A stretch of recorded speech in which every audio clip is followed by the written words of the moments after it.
I don't know if it was a great bus story. That's the whole point. That's better. That's No, better. It's really, I call it a great bus story because the podcast is called Ridin The Bus, so the whole thing is to make people feel like It's riding the bus is not very fun. Yeah. You're either on the bus or you're off the bus.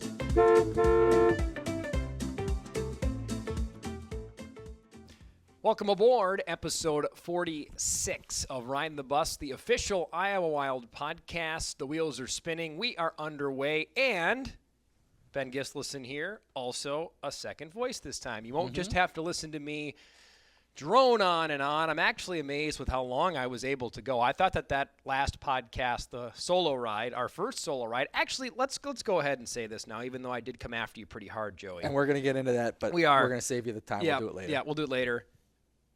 The fact that we made it 45 episodes without having to have, I mean, I guess you did one solo bit. I guess we're kind of even. That's true. That's true. We're kind of even. But that was when we didn't even have a guest. We just we wanted to do something because it had been a bit, and we wanted to talk some training camp. I'm happy we did it. Yeah. And for the fans, you were planning on being there. Yeah. But life, especially those 2 weeks leading up to opening week, as we've discussed many a time on this podcast, it's insane. Yeah. So we'll get to more on yes, me trying to bury Joey later on, but still plenty to talk about, plenty to catch up on as we record this. It'll be coming out later on in the week.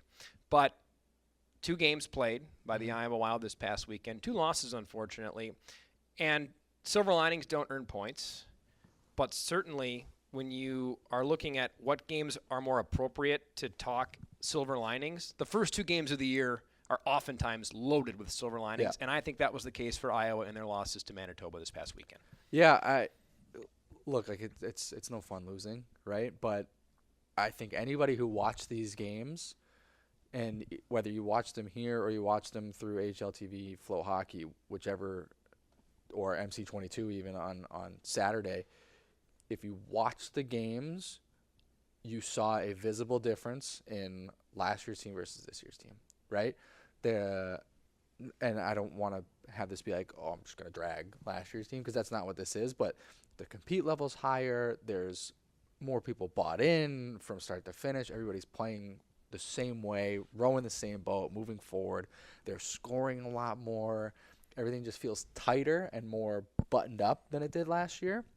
I think the big thing you run into on a weekend like this, obviously we've had the injury bug hit us to start the season with, Grosnick being out is really the big one. But the goaltending piece we've talked about is, and I think you said it in the preview, the goaltending piece is the big kind of what if that happens this year, right? And that's going to kind of dictate the way that the team rolls. Not to say that, William Rousseau on Sunday or Samuel Halavai on Saturday weren't good, because I thought they were pretty good. Rousseau especially, I thought, looked really good on Sunday.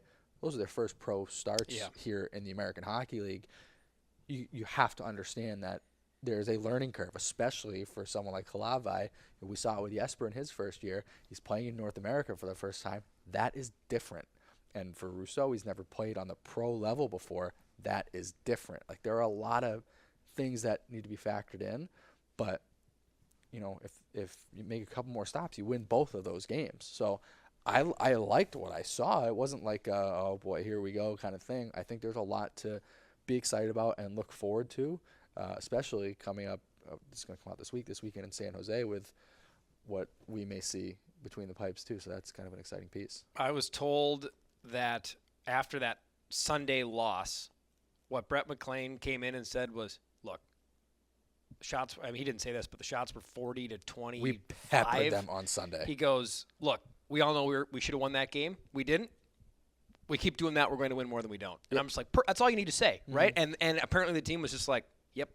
And that's all you have to say in a situation like that. I love that. Look, you're not going to – would it be great to be sitting here and be 2-0? Yeah, obviously. But is anybody sitting there going, oh, we're 0-2. The sky is falling. The world's going to end. Yeah. No. And also, is anybody sitting there that is 2-0 going like, here comes the Calder? Yeah, we're gonna win the next 80 or whatever, or the next 74. Like, no, you're not gonna. Like, people are gonna win. People are gonna lose. Yeah. But that's part of this league, and that's part of growing and developing and learning. But I think there are a lot of things to be excited about. Sunday was great. I mean, Bradley Merrick comes into the lineup, No makes the most of his opportunities, scores 2 goals. I mean, the stuff I got written, your veterans on Saturday making an immediate impact in the game. And I think we've talked about it in the past, but more playoff hockey, you talk about that 100% rule with your penalty and power play penalty kill combined. I mean, the power play is sitting number 4 in the conference right now after 2 games. That's pretty good. It's pretty good.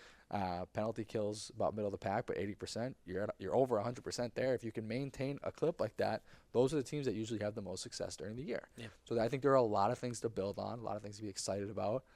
Going in this weekend into San Jose, who's actually got a pretty good team on paper. I mean, Askarov is going to kind of bolster them and help them out, but that should be a fun one to watch, I think, and see where things go. This episode, as always, presented by Central Iowa Pool and Spa. As we've got Joey Goldstein back, we're talking Iowa Wild, and we're talking now Jesper Wallstedt, which you brought up Yaroslav Askarov. I find it so poetically wonderful that as much as we all would have loved to see Jesper here last weekend, he comes down and now, of course, right before a series, again, with his arch nemesis, the guy who he's been playing against as long as he can remember, whether it's Sweden versus Russia, Iowa versus Milwaukee.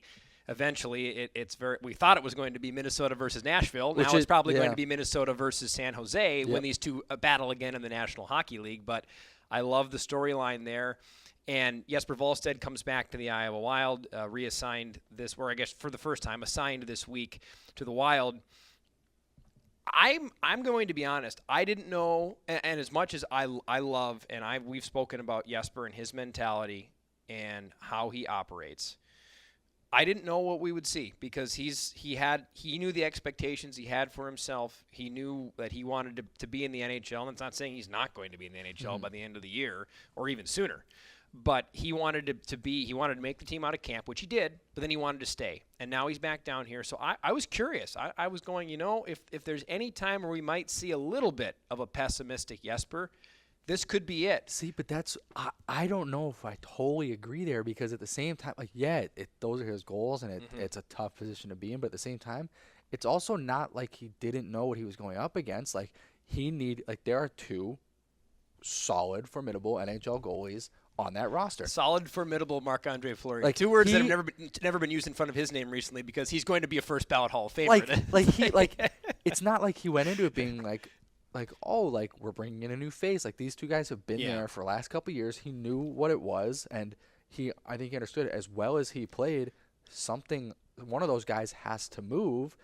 The other guys don't have that flexibility. Jesper does. So I also think it's great for him to not just sit up there and you can practice all you want. And I think if you ask any guy in professional hockey, they'd tell you the same thing. Practice is great. It does not mirror a game. It's not the same thing. And so being able to come down here, play games, teach some of these young guys, especially a guy like Samuel Halavai, who's in the same boat Jesper was 2 years ago, this is going to be great for him. Take a leadership role and then just, hopefully kick the crap out of everybody when we're playing here and basically force Bill Guerin and the Minnesota team to be like, hey, I'm ready and my time is now. So, we got to figure something out and make that work. But he just signed an extension. A it's nice great. one, by the way. It's yes, great. yes. This is awesome. I think he should. I saw him very briefly yesterday. We were here for Crash Course. He was dropping his equipment off. He didn't seem to be in bad spirits or anything like that, and I would be shocked if he was. It's not his personality. You're exactly right, and that's what I was getting to before. Man, last week was great when I could just talk about whatever I wanted and not be interrupted by Joey on baby. this. He goes, I'm like, is Jesper going to be pessimistic? Well, let me tell you, he's not going to be pessimistic, Ben. And you're exactly right, Joey. Yeah. I called him yesterday to obviously help with the travel and getting him down here, and whenever I make those phone calls, everybody always says, how are you doing, Ben? And I never want to say well, how are you doing? Because chances are it's probably not good. And I've kind of a line that I'll always use hey, no, it's not a great phone call to get. And right away he goes, no, Ben, look, I had my expectations. I still want to get to the National Hockey League, but I'm excited to come down there. I'm excited to play. He was at the end of the day, he was guys great. They just want to play hockey, and right? And this morning in his first day back, he was right back in his familiar spot with Ryan O'Rourke, and I heard him laugh. I mean, it was like he never left. Yeah. And so, to me, that is just the sign of what we've continually said about him over and over and over again. This is a a wonderfully mature young man who understands the process that he is a part of, and he understands that he's going to get there the right way. And when he does get there, it's going to be because he's so ripe and so ready, and he's going to go up, and we're never going to see him again. Yep. And then not only are we never going to see him again, but I truly think he's going to be one of the best goalies in the National Hockey League. I agree. And I love the approach he has. And to your point, I wondered, but I wasn't shocked when he took that approach. And that's awesome news for Minnesota. Yeah. And it's awesome news for Iowa, because you know what you're getting is not someone who's coming down here going, I've been relegated to the American League. It's a guy going, I'm going to come down here and, to use your words, kick the crap out of everybody we play so I can get back up. Yeah. And that's perfect. Look, like it's a bummer, right? Everybody wants to be on the NHL roster. Anytime you have to come back down to the American League, that's going to stink. But you make the most of your opportunity, and he's out there with something to prove that he is better than, Philip Gustafsson. He is better than Marc-Andre Fleury right now, and he deserves to be the guy in the net every night for Minnesota. That's what he's here trying to prove. I feel like I know, but he's gonna dominate down there. I think so. I think so. And play in front of a team that is vastly improved, which makes him even more dangerous, in my opinion. And I don't know. This team has a lot to be excited about. Fans should be excited about this club. There's a lot that can change with injuries and call-ups, but the group that is there, and I talked about it on the broadcast, and then we should get to Joe Cecconi, because we haven't even prefaced Joe yet. That is our guest, by the way, for today. Really fun chat with one of the new faces to the Iowa Wild, defenseman Joe Cecconi. But this is now a team that the question mark could still be answered even if Jesper goes back up. We haven't seen Dylan Ferguson yet. There's obviously great strides that everybody, including goaltending coach Richard Bachman, thinks Samuel Halavai can make. Will Rousseau didn't look that bad on Sunday either, by the way. But with Jesper here, when he is here, where do you look at the Wild roster and go, but they just don't have this? Yeah, I don't know. I don't know. So many pieces, too. It depends on, we've talked about Damon Hunt a lot off air, whatever you want to say. And I know he's on a revolving door right now between going up and coming down. But he's got all the mile markers on I-35 memorized right now. He's somebody you said to me is like, if he's here, we're talking like Eddie Shore Award, which goes to the top defenseman in the American Hockey League, that caliber of a player, because he is so NHL ready and just leaps and bounds ahead of where he was last year. Like, he's a guy who's going to drive pace and be such a big person to have on Beautiful the back assist end. on the first Merrick goal on Sunday. Beautiful assist on that goal. Yeah, you're exactly right. He is, and there's a lot of that. It's if you get enough of the certain amount of these players, that'll be the difference to me from this team being, I think even without some of these players, this team is still a very competitive playoff team. That's the whole point with the depth they have, and that's what Brett McLean keeps talking about. It's what Matt Hendricks keeps talking about. They're ready to shoulder the burden of losses, whether it's Minnesota's injuries, Iowa's injuries, combos of both. But if they don't have to shoulder as much of that, that's where all of a sudden you look at this team and you go, maybe they could really make a run at having a great standing in the Western Conference at the end of the year. We're still talking about guys we haven't seen yet. Luke Toporowski's still banged up. Graham Clark's still hurt. Like, there are guys we haven't seen yet who are going to be huge impact pieces for this team. Okay, what else do we need to touch on before we get to Mr. Cecconi? These Oh yeah, these spin beautiful, them around for this. Look these at beautiful front and new jerseys that we've got here. For our listeners, now everybody has seen these. They're out public facing, but our brand new Iowa grown alternate jerseys, which is just part of a bigger Iowa grown entire collection basically that we've got in the store. But the feedback we've gotten on these we knew people were going to be excited about them.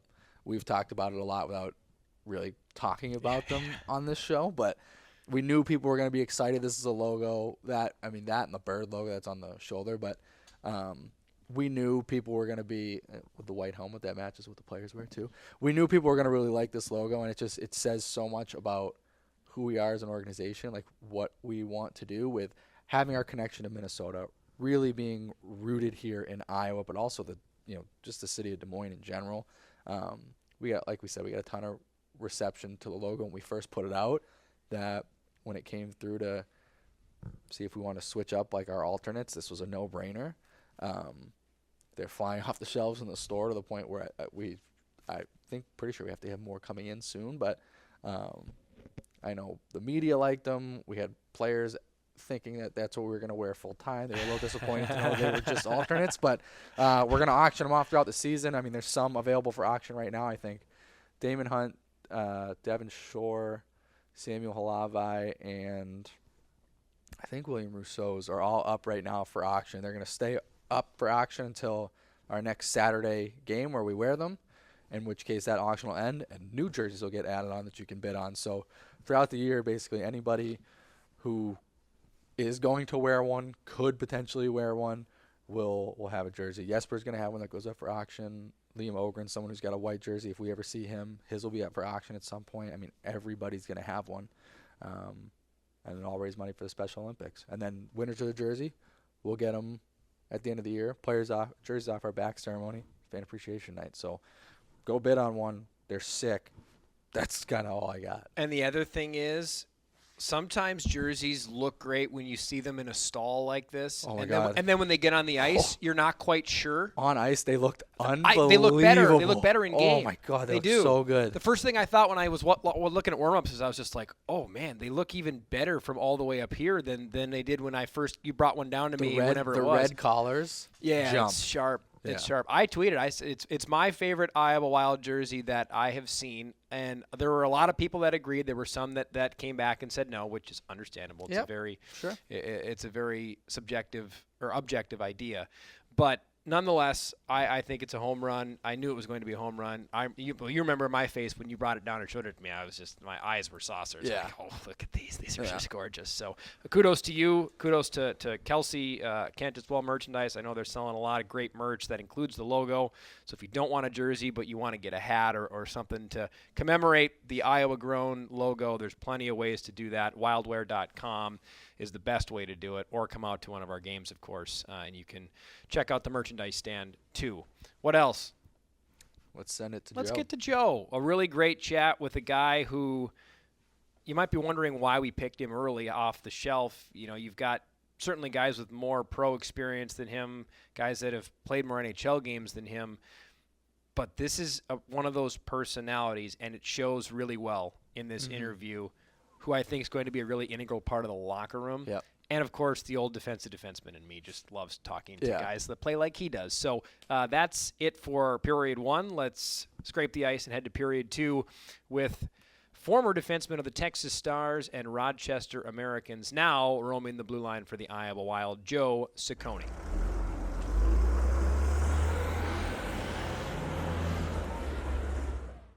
Before we get to our interview, you know the drill. We got to shout out Central Iowa Pool and Spa. Is your pool or spa water chemistry out of balance? Don't risk damaging your equipment or irritating your skin. Central Iowa Pool and Spa's BioLab offers precise water testing and expert advice to restore balance and clarity. Our team will provide clear recommendations for adjusting your water chemistry levels to ensure a safe and enjoyable swimming experience. Trust our expertise. Keep your pool spa water healthy and inviting. Call us at 515-263-6900 or stop in at Central Iowa Pool and Spa on Northeast 14th Street in Des Moines. Good to have you back doing those again, Joey, Yeah. after I had to fly solo last week and do the read for the first time in I don't know how long I had to do it. Sorry. Things came up, had it was to do nice to hear the dulcet tones of Joey Goldstein reading those ads again. I don't know what that word means. You can Google it at home. Okay. Well, without any further ado, let's get to Joe Cecconi, our first new face to join the Ridin the Bus podcast since the season started. We haven't had anybody on yet. You're the first live guest we've had on, too, for the season. Awesome. So, Joe, thanks for joining us.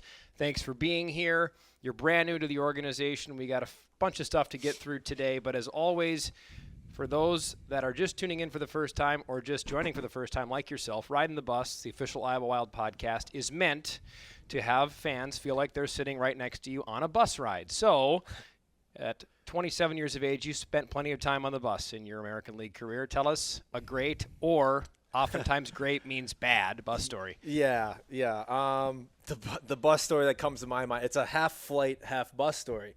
So when I was playing in Texas during COVID season, we were flying from Austin to Minneapolis, and we were going to finish the trip in Winnipeg. So we flew, spent like a probably hour and a half, 2 hour flight, which the whole team almost got kicked off right before the flight because we didn't have our masks on. So it was a little, strike one for the fellas. We get to Minneapolis. We hop on a bus. We load it up, do our thing. And it's like, okay, we're going probably, I think it's 6-7 hours maybe. We hop on the bus. We didn't realize that we were changing buses at 2-3 in the morning. So everyone's gassed. We finally get to our stop. We have to unload the bus at 2 in the morning in Winnipeg weather. So that's clearly not fun. Guys are, guys' hairs everywhere. Like half the guys don't have clothes on. One of the guys was making a TikTok video. Like I had my eye mask on still, earplugs in. Like I was carrying my stuff looking like a zombie.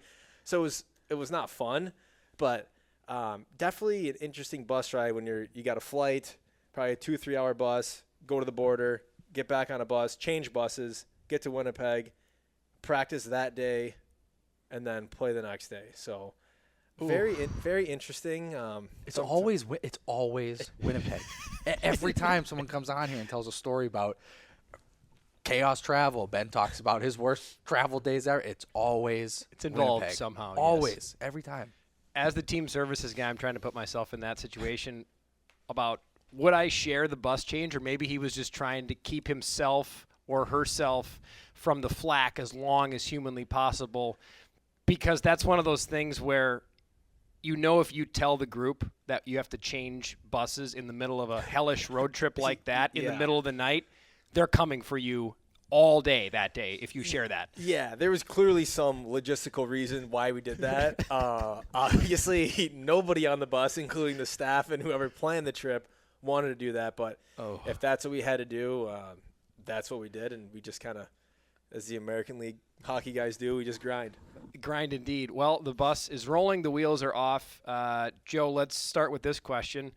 This is more probably for the YouTube viewers that can see this, but we'll explain it for our listeners that are jumping on board. We're not going to explain it. He's going to. That's a great point. So I've been wearing a headset for a lot of years. Yep. I've never worn the headset like you're currently wearing it. So specifically for our listeners, how are you wearing your headset and why?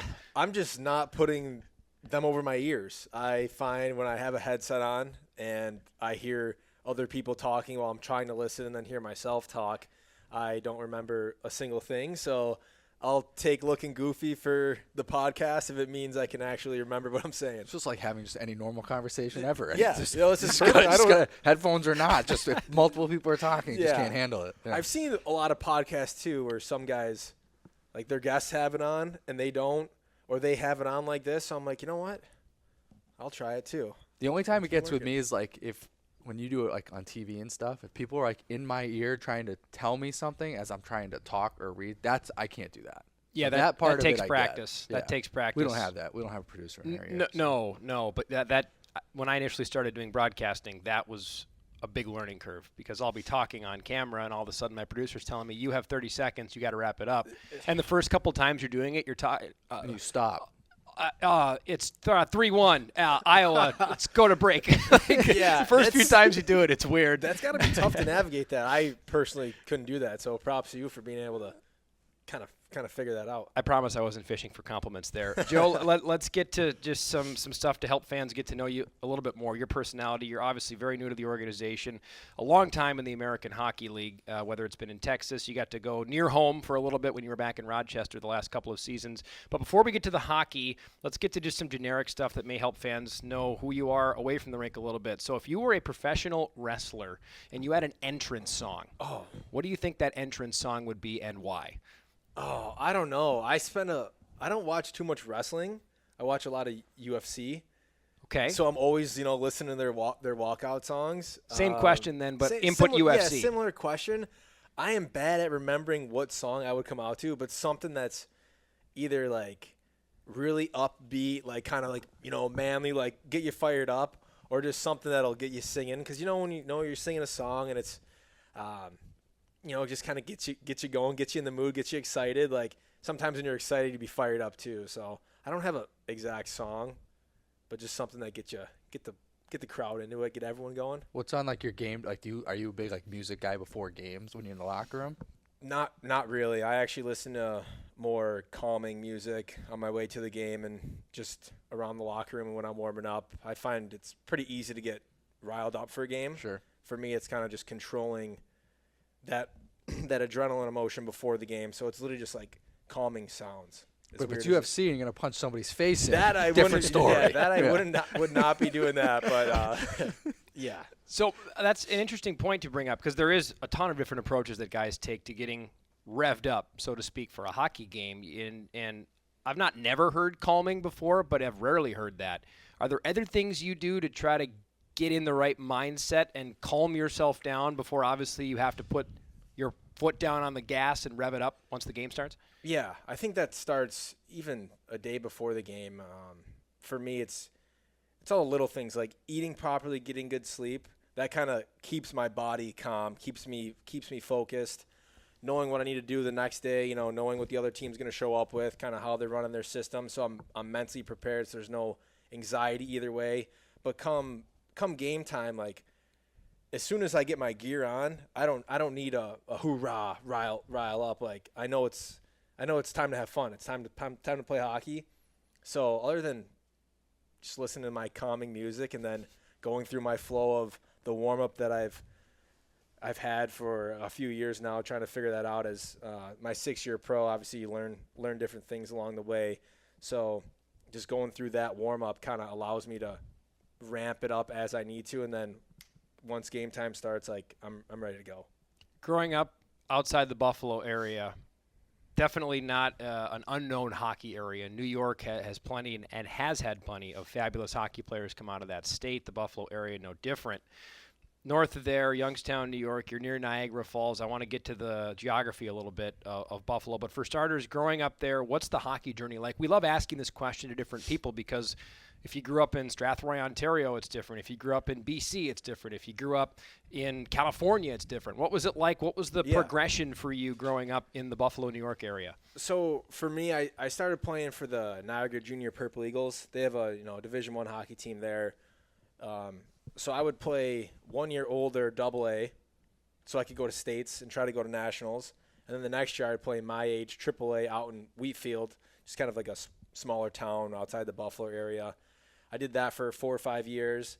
And then one of the dads wanted to kind of make like a Buffalo super team, so to say, to compete with those like Little Caesars, Honey Bake, things like that.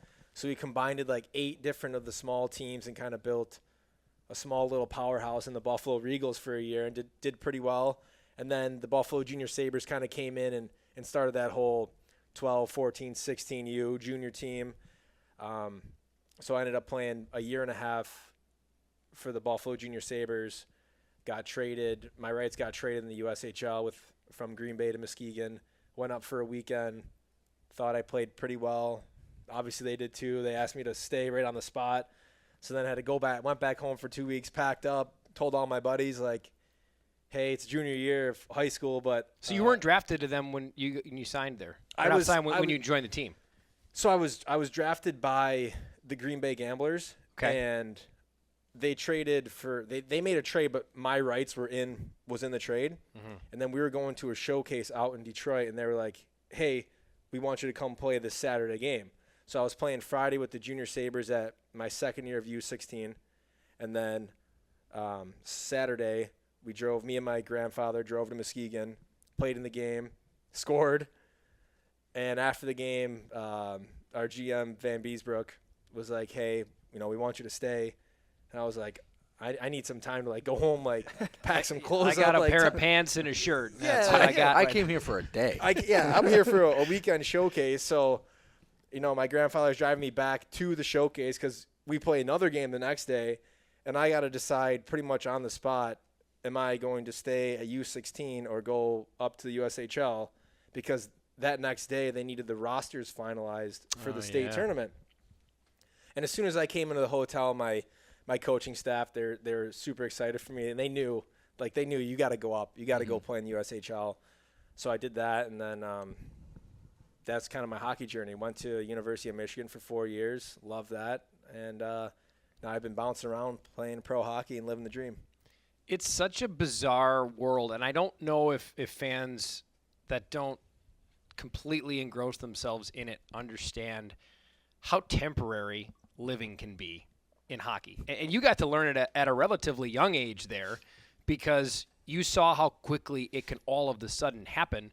The same thing happens when you get into the American League. It's even more like that, right? Where a trade can happen, a send-down can happen, a call-up can happen. How do guys manage that? And the younger guys it might be easier for, but the older you get, the harder it gets because all of a sudden life starts to become a little more, I don't know, permanent's the right or wrong word, but responsibilities become a thing, and you're a little less open to just going, okay, I can sit in the hotel here for 3 weeks and not know exactly what's happening. How have you managed the uncertainty of being a professional hockey player? Because there is a lot of it. There's a lot to the question. It's an interesting lifestyle that we kind of live. And I mean, you're going training camp, you're in a hotel for a month, and then you come down here training camp, you're in another hotel, and then, you're not really signing, besides your entry-level deal, you're not signing like 3-4 year deals in the American League. So like you said, you're kind of bouncing around. I think for me, I just take it in stride. Like I don't know if that's generic or whatever to say, but 2 years ago I was on a bus trip from Chicago to Des Moines and I got traded on the bus. So I'm talking to GM on the phone, like, hey, we just traded you to the Buffalo Sabres. You're going to go report to Rochester. You're actually flying out tomorrow morning from Des Moines at, 7 a.m. because all the flights here are super early. Was that the first you'd heard of it? Just your GM phone call pops up? Yeah, my head coach in Texas. I had a whole follow-up on this story. Oh, sorry. But no, that's part of it. Yeah. I want to hear it. Yeah, my head coach came back and he kind of looked at me, and I'm, sitting there slouched. It's a long trip. I think one of the highways was shut down, so it was an extra 2 hours. And he was, he was kind of looking at me, and I thought he was, being funny or something. Like, hey, someone's on the phone for you. I'm like, dude, we got another 3 hours, man. I'm trying to relax. And he's like, no, Cheeks, GM wants to talk to you. So got traded on the bus. That happened. And then it's just like, you pack your stuff up, you head out. I flew to Charlotte, played with Rochester, and then I went back to Texas, but then got my stuff all back in Rochester. But like you said, then it's back in a new spot. I'm in a hotel room again, and you kind of sometimes you just got to laugh. And you're like, you know what? This is what you signed up for. Things like this happen. You just try to build close relationships right off the bat so you feel comfortable. But it is hard on guys, and especially guys with, families, like wives, girlfriends, kids, dogs. That adds a whole nother element to it. I've been just riding solo for a bit, so it's kind of just pack your stuff up, like, here I go. But it is tough for guys to, you just up and gone, or, you sign a 1 year deal here in Iowa, and it's like, well, what's going to happen next year? What's going to happen the year after that? Am I going to be on the East Coast, West Coast? Am I going to be playing hockey still? So it is difficult for guys to navigate. It's just another part of pro hockey. I think for you with that trade, right, going to Buffalo is a story in and of itself. But did it help knowing like you were going to Rochester? I know it's not where you grew up, but that upstate kind of New York, the Western New York side of things, did that help a little bit? Yeah. So I had really, really good friends, some of my closest friends in Texas. You sign your entry-level deal, guys for 3 years, and then you're going to development camps before that. So I built some really close friends there, so it was tough to leave. But I went to a place where my college roommate was there. I played with Michael Mersch in Texas for a bit. He was there, and it was like every college hockey player that I played against in the Big Ten was on the Rochester Americans. So I just walked into the team. The reunion. It was pretty much knowing everyone, which made it super easy. And then when I got to tell my family and friends, like, hey, I'm coming an hour down the road, they were thrilled because they can't fly to Texas often to come watch me play. So it was great for my family to come and watch so much, and it meant a lot to me for them to be there and play in front of them and play in front of a good set of fans. Like, Rochester's a pretty big hockey town, so that year and a half I'm pretty grateful for it. So you get this, you find out on the bus that you're getting moved. I'm sure you start talking to the guys on the bus, letting them know. Who's the first person you called after that to let them know, hey, I'm joining the Sabres organization? Yeah. Well, it's kind of funny. I won't name names. I don't know if anyone will get in trouble, but one of my really close friends on the team apparently knew before I knew, and I was like, hey, maybe give me a heads up. My whole life's gonna change. Like, thanks a lot, pal. It was one of those like, hey, how is this guy? Like, Is he going to fit in the locker room, whatever. I actually texted one of my best friends, Jared Rosberg, who was on my Texas team, but he was hurt at the time, so he wasn't on the bus. And I figured, all the guys kind of knew as soon as I walked back something was going on. So I shot him a text first, but the first person I called was my grandpa, and he started crying on the phone, and he was pretty fired up because he's taken me to so many games and practices growing up when my mom and dad were working or going through difficult times. He helped step in, and I think he went to pretty much every single college hockey game I played, besides maybe Minnesota. Like he would even go to like Penn State. He'd drive to Michigan State, drive to every Michigan game. So I called him, and he was pretty fired up. Yeah, that's awesome. It's nice hearing like everybody's got their own journeys and how Every they get guy. from point A to point B, but sometimes it's mom, sometimes it's dad, older brothers, sisters, aunts, uncles, grandparents. Everybody's got someone that like you can point to and be like, I'm not here without that person. And I'll add to that. It's like my mom did so much for me. My dad did so much for me. My sister sacrificed so much for me. Like now I know growing up, I'm like, I told this story to my sister. I was like, man, I got all the new hockey equipment. Like they're taking me to tournaments. Like it's like $5 to $10 grand to play a single season of hockey growing up. And I'm like, I'm surprised you don't hate me. Like you didn't get my. What did you get to do? Exactly. But she's one of my biggest supporters, if not my biggest supporter, and so I'm so thankful for her that she understands kind of, how much I love hockey, and this is my dream and goal, and I'm living, I'm living it out, and she still supports me, so I'm grateful for that. That's awesome. Behind every great player, there is a great village. That is for sure. Speaking of that village, Youngstown, New York, north of Buffalo, I've got to ask, you're within the vicinity to be a part of the Bills Mafia. Are you a big fan? Are you a member of the Bills Mafia?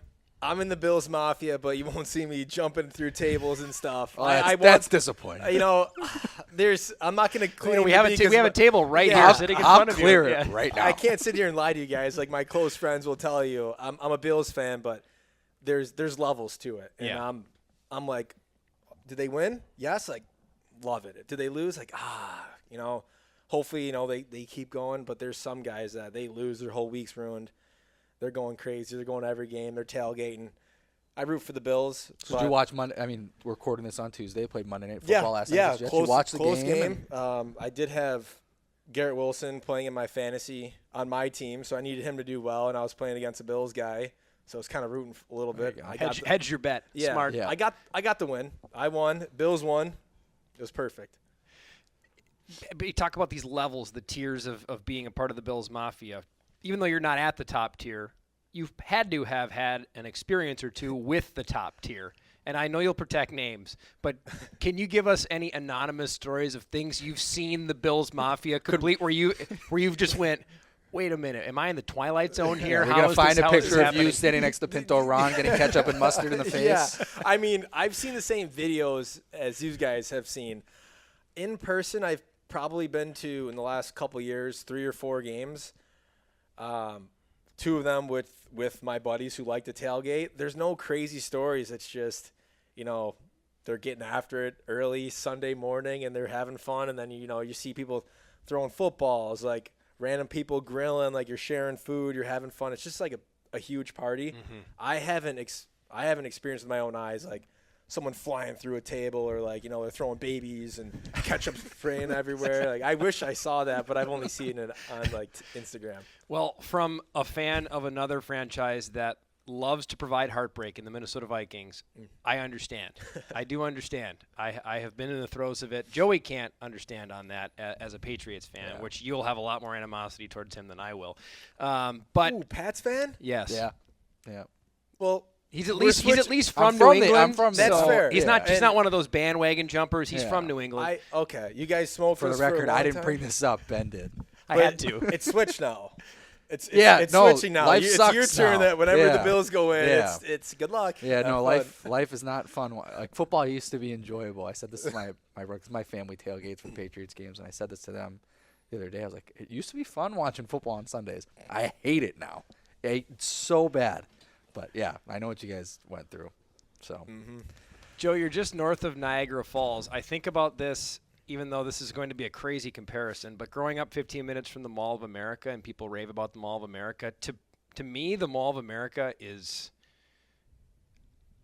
I don't really have much to say about it because you're so close to it. Is there any kind of a local opinion on Niagara Falls like that, like where you're kind of fed up with the tourism around it? Obviously, I've never been there, but I've seen pictures. It's spectacular. Yeah. It's not like looking at the Mall of America where it's a mall. It's a giant mall. But what's Niagara Falls like? What's the general feel of being so close, living so close to it as a local? Is there a different feeling than maybe the rest of the country has about it? Yeah. I will say Niagara Falls on the American side is a little bit different than Niagara Falls, Canada. So Niagara Falls, Canada will bring in a lot more tourists and people kind of be roaming around. For me, it was just like another thing down the road growing up. Mm-hmm. And I obviously have been there multiple times, but I don't think it was until like a few years ago when I would go back in the summers and I would go down by the water. The Niagara River kind of, flows into Niagara Falls. And I'm like, oh my God, like it's actually pretty spectacular to go and see. And then I went on the Maid of the Mist when I was a little bit older, and you're in the mix there, and you're on a huge boat, and the waves are hitting you and all that. So like growing up, I was like, it's just another, like people are coming here to see Niagara Falls. Like, cool, sounds good. Maybe there's another one 5 hours away or something. Not, but now I'm like, it's pretty special that you kind of live somewhere with that, and a lot of the tourists come in and check it out. But I don't know, my buddies won't go and see it. It's kind of just there. Yeah. You don't feel that same way about Mall of America? I was just thinking as he was telling the story about having this wonderful return and how awestruck he was going back to it as an adult. I'm like, when's the last time I went to the Mall of America? That's how if I go back, will I be like, wow.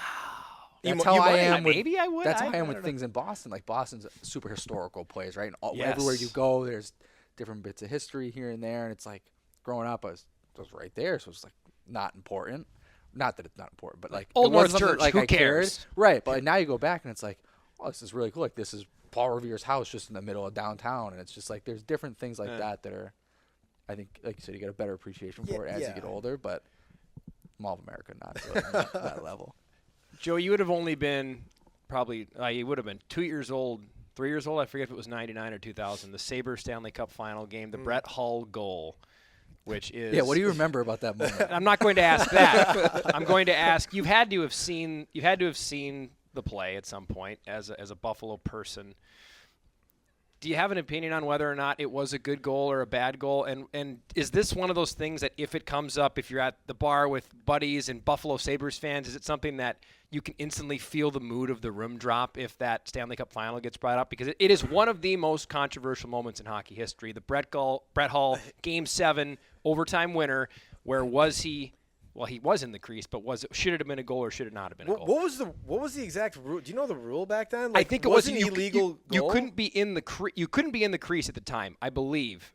I think that's what the rule was, because now you can be in the crease, you just can't interfere with the goal. Yeah. And I think it used to be the crease was off limits, period, unless the puck was there first. I think that's how, if I remember correctly. So if you don't remember as a 2-year-old? If we're following the rule, but I don't remember as a 2-year-old. I can barely remember what I did yesterday. If we're following the rule book and I've seen the goal, I mean, it's not a goal, and of course it's just Buffalo luck. Like, I'm a big Sabres fan. I love Buffalo sports. So for it to be the Sabres, it's like, go figure. Obviously, it sucks. Not too many people talk about it as much. It was kind of overshadowed by the Bills missing wide left 3 years prior. Yeah, for 4 years straight. Yeah. Sadly the Bills couldn't get it done, but they're gonna get it done soon. You heard it here first. Yeah, you heard it here first. I think this is the year. Bills Mafia Super Bowl. Let's go. But yeah, no one really brings that up. The only time I've heard it gotten brought up was when I got drafted by Dallas, and like all my my like family and like some of the older people were like, "Ooh, people are gonna be upset if you wear a Dallas Stars hat like around town." But no one really cared. So, Joe, I don't have a whole lot else for you. I do want to touch a little bit on Iowa, but before we get done, and you probably were wondering what we were going to ask you, because we did offer you to see the questions before you started, and we started doing this midsummer, and everybody else accepted. You said, no, I don't care. I want to go live, which I respect that. That's not the usual take players take on this podcast. But let's talk a little Iowa as we finish. It's early, but every team has a makeup roles. There's the funny guy. There's the too serious guy. There's the quiet leader. There's the guy who has the aux cord in the room playing music. Are any of those roles starting to define here as we now are officially over halfway through the month of October? Yeah, I think Rourke has cemented himself as the mayor of Iowa, so he gets a lot of the jobs. You name it, he's doing music all over the place. He's he's getting all the boys together, things like that. Other than that, we're still kind of, well, at least I'm trying to figure out, who's in charge of what. But it's a great group of guys. Would you say there was 15? Did someone say 15 new players? Yeah, is that 15. Right? Yeah, which is that's tough to get the group together. But I feel like the coaching staff and the players themselves are doing a good job of bonding and meshing well right now. And obviously, we've only played 2 games, but I think we're doing a solid job of kind of getting together, hanging out, learning about each other and connecting as a group, which will help long term. Have you heard anything more on the apparent plan of Ryan O'Rourke to start making election signs? This is I've heard this start to circulate. He wants to get signs he can put in people's front yards. O'Rourke for mayor. I will help him do that. O'Rourke for mayor. I think we should get a couple signs and put them around the rink. I don't know. He might get a little mad if we start doing that, but that's funny. It's tough because you're just like, you've only, reality, it's what, October 15th? We've only been here 15 days. So it's like and you haven't had time to sit and think. Like you said, you guys were in hotels for a week. I was about to say, you got out of the now hotel, you're finally 5 days ago? Able to start exploring and doing things like that. My last question, so when you were in Texas, so when I was in San Jose, it was the same time you would have been in Texas, but there was a massive ice storm that came through. Oh, yeah. And so I remember hearing from my friends who were there, whether it was Nick Nolenberger, who's broadcasting, or the equipment staff, just the chaos of that trip and going, like, the highways were shut down and having to go to Target and buy frozen pizzas for the whole team because they couldn't get food. And what was that like for you guys living there at the time? Yeah, so for the away, was it San Jose? Who was the away team there? Was it San Jose? Yeah, there was a whole ESPN article about that trip that they had. That must have been really bad. I know for us, it was. So some snow comes down. I mean, me and my roommate, he's from Michigan. I'm guys from are like, Buffalo. not a big deal. All right, so I'm driving my Jeep around, doing my thing, and everything's shut down. So you're not going to the rink or doing whatever. And then our power goes out. It's like, okay, power goes out for what? Maybe a couple hours.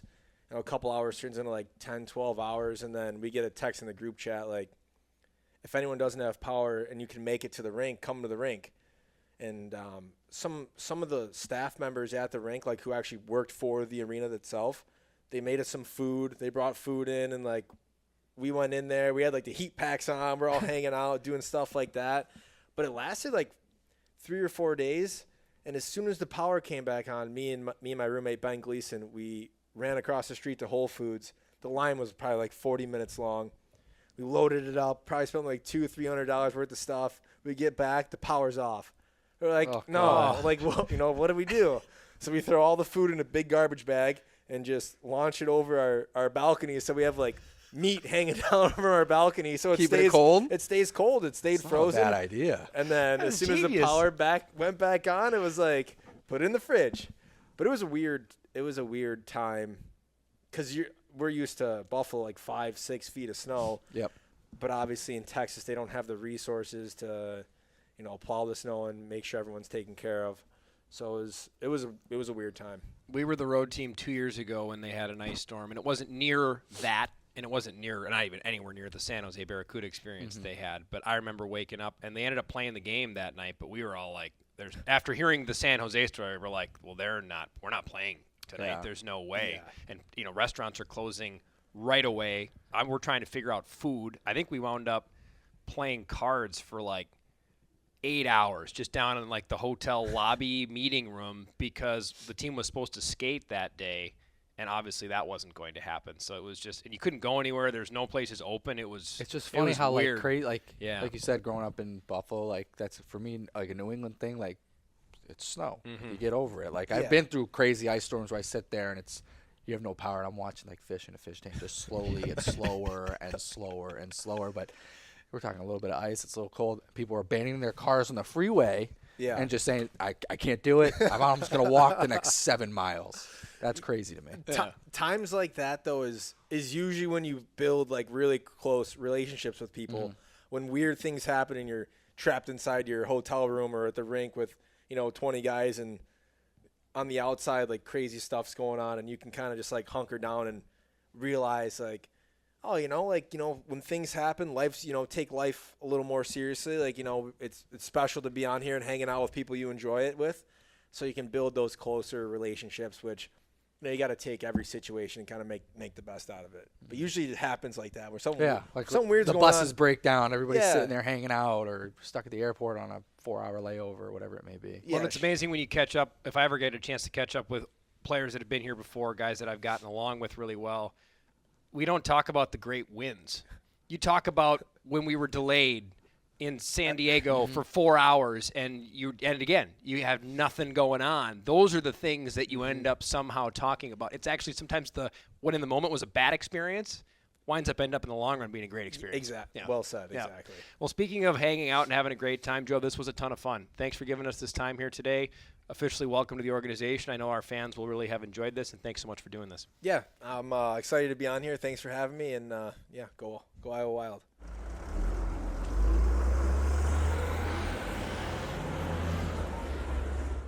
Thanks to Joe Cecconi, the Youngstown New Yorker, for a ton of time there. And what I loved about that, Joey, and he'd never listened to the podcast before. No. He didn't know what he was getting himself in for. And there's always, especially for new players that haven't dealt with you or I yet, they're always a little bit apprehensive. And I mean, he was in with both feet, but I think he was trying to get out of here quickly, and he wanted to go do this and that, and wasn't quite sure what he was getting himself into. But I could tell he was having a good time there towards the end of it.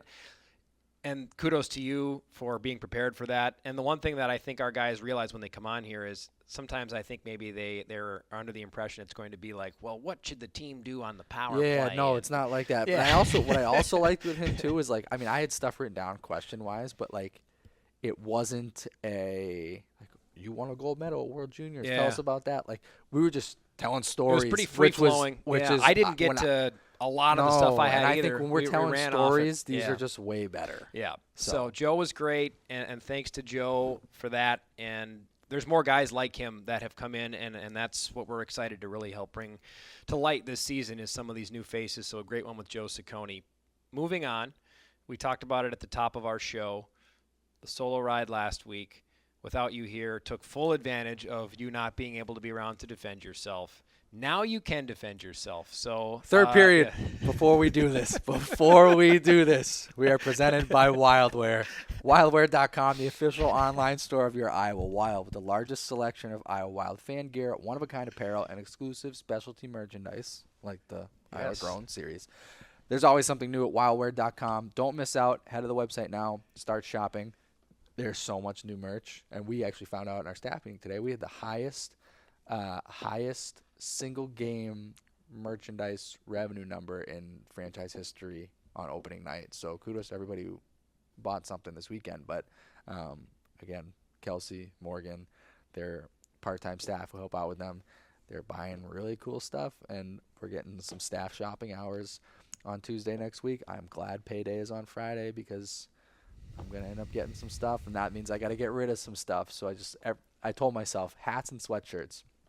If I buy a new hat, if I buy a new sweatshirt, I have to get rid of an old hat or an old sweatshirt, which is not easy to do because I don't like getting rid of some of that stuff because everything's got sentimental value. Don't tell my wife about this process. That's a good process. But I'm going to end up with there's some sweet stuff in that store. So, yeah.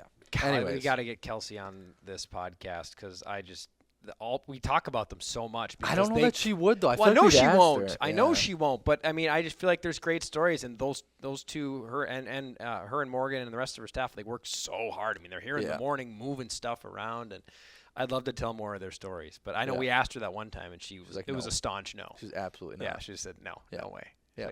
She's like, I'm too busy moving merchandise. I'm not going to come on I'm not going to come on your little podcast down there. Opening night, they were here at 6 a.m. getting stuff set up. So it's it's a lot. They're top notch. Okay. All right, now let's do this. Yeah. Let's go do ahead this. now. I'll sit here and take my licks. Well, you were like, I'm gonna hold back. I'm not gonna bury him. Blah blah blah. And I respect that, but also like, man, I had stuff to do. It was busy. Like I could show you my calendar as I pull it up here. This would have been not last week, the week before, right? I mean, just look at that. Look at that whole day. That was impossible. We got new faces that we're trying to bring into the marketing office. We're trying to hire for positions and get everything ready for the following weekend. And Ben's like, hey, I need 30 minutes to talk about the season and what's coming up. At the time, I was like, cool. You did say yes initially. Yeah, and then things changed as they do in the sports world. And I couldn't make it. And you were like, no problem. I've got it. Cool. This is great. Ben's handling this with class and grace. And then he comes on here, and I'm just sitting there, and I look at this preview, and I was just taken aback. I was just taken aback by the first line, just the gall that it took to do something and say that, you know, you were gonna not drag me, but also drag me. That was something. Are you talking about the opening line, quote, it's all Joey's fault? The Yeah, first line that of the preview? too. The preview, I mean, I didn't even see the preview until the episode came out. I was talking about, it was something. But you know what? Everybody likes to hear themselves talk, and Ben got to do that all by himself. Did I ever. I did that all by himself for a full episode. It was good. I listened to it in the car. I got all caught up on everything to be ready for the season. Hey, you're welcome. Yeah. So without that, boy, would I be lost. Here we are. We are. Okay, that's fair. I deserved every inch of that. I actually, if I'm being totally honest, you should have taken the opportunity and really got into it, because that would have been funnier. It's the difference in Midwest and East Coast. I'll just do it behind your back. Yeah, exactly. No, just I go would've home and go to Natalie and just like, you never guess what Joey did. Yeah. Right before the episode, he bails on me. That's the Midwestern versus East Coast approach. Yeah, no, you would have. Yeah, you would have gotten. I would have taken it into the teeth if that would have been you. Yeah. Moving on. I don't know what we're moving You don't know on what we to. got. No, Yep. no, Because I built the agenda. Can you see? This is what happens if I'm not here. Ben's got nothing. He's got nothing. I'm just a bunch of words. That's literally all I am. The thoughts of a rambling madman sometimes. No. All I wanted to hit on was just some of the stuff that's coming up, because we got some cool things coming up on the event side for Wild 365. Soon we're going to start talking about Meet the Team, which is a big Wild 365 event for our full and I think 21 season game, 21 pack ticket holders, but opportunity to meet the team, mingle with them, really get to know them on a personal level. So that's always a fun event, always a well-attended event. So we're looking forward to doing that. But on the promotion side, just things that are coming up. We've got one more game in October coming up on Wednesday, the 23rd. Winning Wednesday, our first one, I think, of 7 of the year. Winning Wednesday presented by Pizza Hut. When the Wild win, all fans in attendance are going to go home with tickets to the next Wednesday game. And then win or lose, you're also going home with wings from Pizza Hut, which is pretty sweet too. So that's Winning Wednesday. Then we've got our next home games aren't until the first weekend in November. We've got our Hockey and Hops game, which will be on Saturday, November 2nd. There's a Beer Stein ticket pack that's available right now, which is always a very hot commodity within the locker room. Everybody always gets mad at me when I can't bring them these Beer Steins. My dad asks for one every time we do it. Yeah, and everybody blames me like it's my fault. Like, go buy one. If you want one, you got to buy the ticket package. But they are pretty sweet. They've got this Iowa Grown logo on them this year, so I think those are going to be a hot commodity. Those are going to sell out. So if you want one, get it quickly. You also get a ticket to the game. I think you get a free pour at some point as well. We're going to have breweries here doing some samples. And then Pucks and Paws will be on the 3rd, which is always one of my favorites. Tickets, if you buy your human and dog ticket, there's money that's going to go back to the ARL.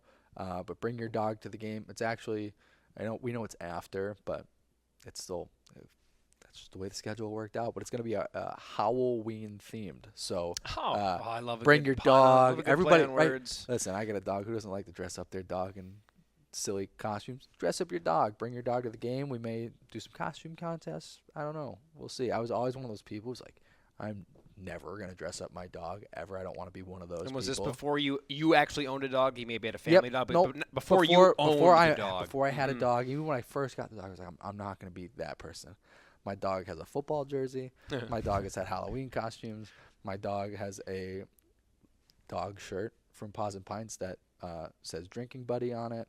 My dog has boots for the snow. Like, I'm that guy now, and there's no way around it. So my dog's got a Wild jersey that she'll have on at Pucks and Paws. So I'm one of those people. But dress your dog up.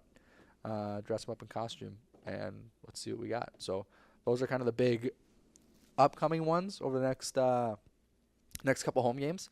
But the last piece that I want to hit on is what we announced on Saturday. In-game, for those of you who may have missed it, it's been on social.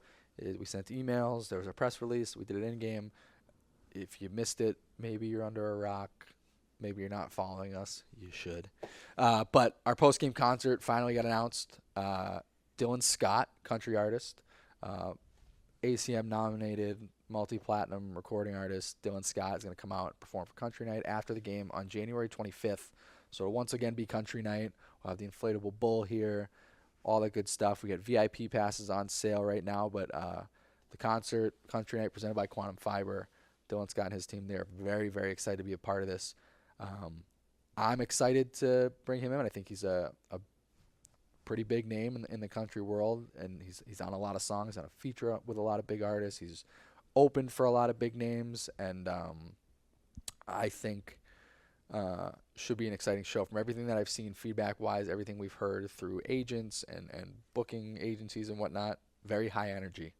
And he's a lot of fun on stage, which reminds me a lot of Russell Dickerson was 2 years ago. So, and not to say that last year Mitchell Tenpenny wasn't great, because he was phenomenal too, and he's blown up. Like, went on tour with Luke Combs, and now he's just like huge. So I think people are going to be excited about Dylan Scott too. So get your tickets now. The best tickets, they're going to go fast, especially as we get closer. But, like, get them now. Get your best seats. Lock them in. Ticket to the game gets you a ticket to the show. Don't wait. Grab them and be here for an awesome night. I can only tell you, again, I'm not a contemporary country person, minus Eric Church, who is not contemporary country. He's been around for a while. He's kicking out some music, but not like he once was. No, right. But my co-host on AHL TV on Flow Hockey, as well as he was my analyst for the opening MC22 game, John Schaefer, is a big contemporary country guy, and we were at break when that announcement went up, and I was I was sitting here watching, and I turned to him as it happened, and his eyes just went. So that was my notification to go, oh, so this is a real big deal that we got this guy. It was fun. It was like, people obviously didn't know it was coming. We knew internally that was going to happen. We didn't tell fans that the announcement was coming. And being where was I? I think I was in one of the like the VOM areas, kind of down where the officials come on and off during intermissions, and the ad started to play, and everybody around me was like, are they announcing their concert right now? I think the concert's being announced. And I could hear people talking about it, so that was pretty cool. Yeah. And people seem thrilled about it, so we're excited to get us to January 25th. Excited to get towards the weekend as well. The Wild will be in San Jose this weekend. Hope you'll stay up late with us, or with me, although you'll stay up and watch it. You typically do, don't you? I'm going to be honest with you. Oh, you're dragging. I'm going to be honest with you. Well, actually, the game's early on Sunday. Yeah.